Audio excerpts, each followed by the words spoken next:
আপনারা অনেকেই জিজ্ঞাসা করেন যে আমাদের এই মডেলটা আসলে কতটুকু ওয়াটার রেসিস্ট্যান্স X22 Pro।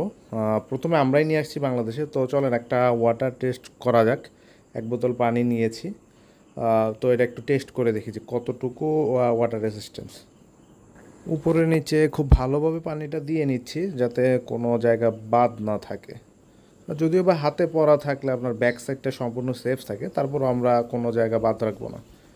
তো পানি, এক বোতল পানি ঢালা শেষ। এখন এটা মুছে দেখি ঠিকভাবে কাজ করতেছে কিনা।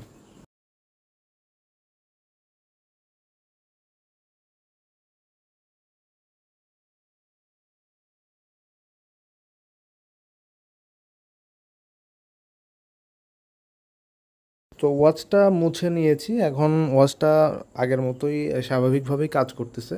তারপর এখানে একটা ড্রেনেজের অপশন দেওয়া আছে, আপনি চাইলে এই ফিচার্সটাও ইউজ করে দেখতে পারেন।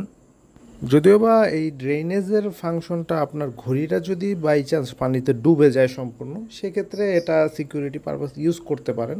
তো ড্রেনেজটা অন করার পরে আপনি চাইলে দুই একবার ঝাঁকিয়ে নিতে পারেন, এতে আপনার স্পিকারটা এবং মাইক্রোফোনে যে ছিদ্র থাকে ওগুলো ক্লিয়ার হয়ে যাবে। আর এটা সম্পূর্ণ ওয়াটার রেসিস্ট্যান্স, আপনার পানিতে বিন্দুমাত্র প্রবলেম হওয়ার কোনো চান্স নেই। তারপর আমরা এটার টাচ সেন্সরটা একটু দেখি আসলে কাজ করতেছে কিনা ভালোভাবে।